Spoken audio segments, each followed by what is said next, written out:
Support comes from the Missouri Forest Products Association, committed to conservation and careful management of the state's forests to make them more resilient and better habitats for wildlife.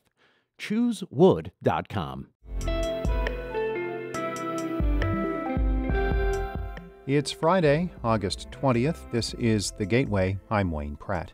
Teachers and parents at schools throughout the region are in a battle over whether lesson plans on systemic racism belong in the classroom. I do fear for the state of education. I feel like we're at war for the soul of education within our public school. In just a few minutes, St. Louis Public Radio's Kendall Crawford speaks with teachers about the debate over what's being taught in schools. St. Louis is seeking a piece of the $500 million federal emergency fund for cities and towns that bring in people fleeing Afghanistan. As St. Louis Public Radio's Jeremy Goodwin reports, St. Louis Mayor Tishaura Jones is pledging to accept at least 1,000 Afghan refugees. Jones says she's working with the region's representatives in Congress to secure the funds. St. Louis is one of just 19 cities the federal government identified as destinations for Afghans who hold special immigration visas. They're available to people who worked with U.S. military forces.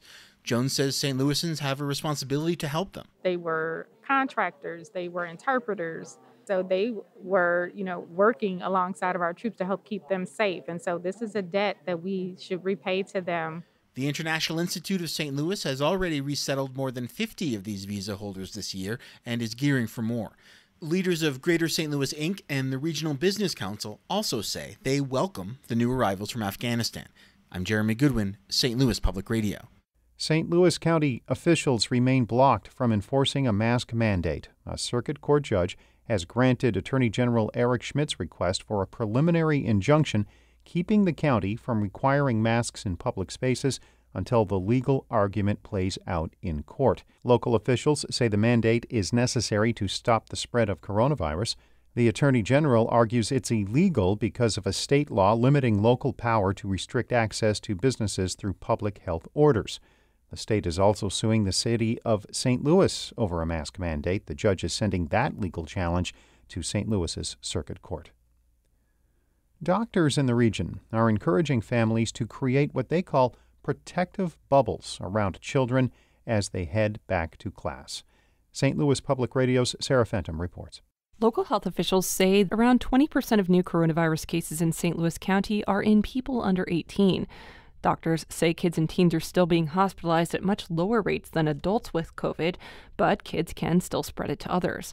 Dr. Kristen Soul is the president of the Missouri chapter of the American Academy of Pediatrics. She says the more contagious Delta variant is affecting more kids. You could go to any of our children's hospitals across the state of Missouri and find lots of kids that are in the hospital on oxygen because of the coronavirus. 25 COVID patients under 18 are being treated at hospitals in the St. Louis region. Soul encourages families to make sure everyone 12 and older gets vaccinated to create a layer of protection around younger children who aren't yet eligible. I'm Sarah Fenton, St. Louis Public Radio. A nonprofit grocery store working to bring more fresh, locally grown food to South St. Louis opens tomorrow. Marsh Grocery Collaborative will sell produce, dry goods, and other food on a sliding scale based on how much customers can afford. Founder Beth Neff has been a farmer for 25 years. She says the storefront on South Broadway near Carondelet Park was once a diner, but sat empty for years. When we walked in the door, the sugar canisters and the salt and pepper shakers and wrapped utensils were still sitting on the table and had been there for almost 10 years. It just felt like this was the place that we needed to be and that needed us.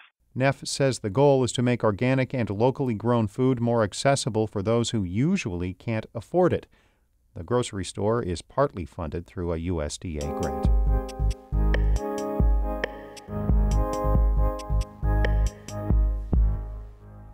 Teaching race and history has grown contentious in K-12 classrooms. History lessons that for years pushed black people to the margins are now being challenged by teachers throughout the country, igniting debate. As St. Louis Public Radio's Kendall Crawford reports, St. Louis teachers are on the front lines of a heated battle over whether to talk with their students about systemic racism. At a Francis Howell School District Board meeting in July, parents, teachers, and students pack into a busy auditorium. They're meeting to discuss the introduction of 2 elective courses in the district, Black History and Black Literature. And some white parents aren't happy about it. Adopt curriculums that unite and do not divide.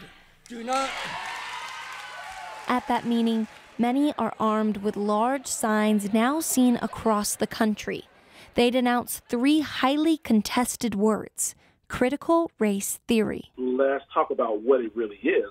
LeGarrette King served as an advisor for the course's curriculum. He's an education professor at Mizzou who has studied critical race theory. This is all about, teaching a true and more effective history in our classrooms. He says despite all the concern, you can't find that theory in K-12 classrooms.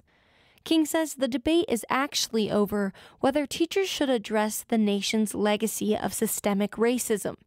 Teachers are facing backlash from addressing the impact of that history on Black people today. The history curriculum teaches us that white people are the most historically important people in the world. That white people, no matter what history we talk about, we could talk about Chinese, African, whatever the case may be, white people are centered in those particular narratives. Joseph Kibler teaches U.S. history at Hazelwood West. He says over the past 20 years, there's been a movement to include more voices in history. He feels frustrated by claims that history teachers are promoting critical race theory. He says educators are providing a fuller history, not indoctrinating kids. It's not being taught in a confrontational way.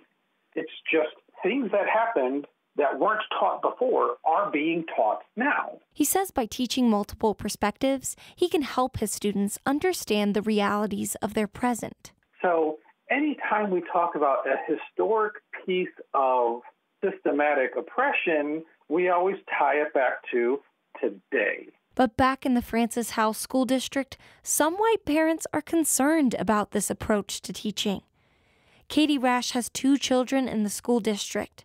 She objects to a characterization of present-day America as systemically racist. She says focusing on race in the classroom only works to divide children. If you're saying that a poor white student has white privilege, well, that's not their life experience.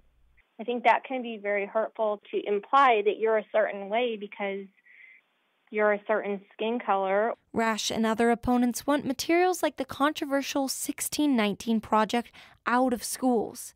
The series of essays and other works from the New York Times put Black Americans at the center of the historical narrative. University City curriculum instructor Christina Sneed taught the project in her AP English classroom last year. She says the project was met with praise from students, parents, and administrators alike. But she worries the rising tensions over curriculum will keep teachers from talking with their students about the impact of racism. And those who are courageous and bold enough to do it anyway, I think that they are going to be villainized. And so I do fear for the state of education. I mean, I feel like we're at war for the soul of education within our public schools. University City plans to continue using the project in its English and history courses. As for Kibler, he says he won't go back to teaching history the old way. I cannot, in good conscience, go into that room and teach them a partial history where their experiences and their voices are minimized or reduced. He predicts he's just one of many educators who will keep pushing for progress. I'm Kendall Crawford, St. Louis Public Radio. Shula Newman is the executive editor of St. Louis Public Radio, a listener-supported service of the University of Missouri-St. Louis. Music by Ryan McNeely of Adult Fur. I'm Wayne Pratt. This has been The Gateway.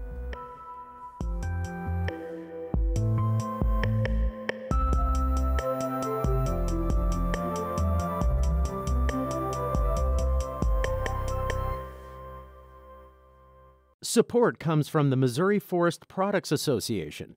Missouri produces wood pallets, railroad ties, white oak barrels, hardwood floors, and more. Details on the variety of products made in the state are at choosewood.com.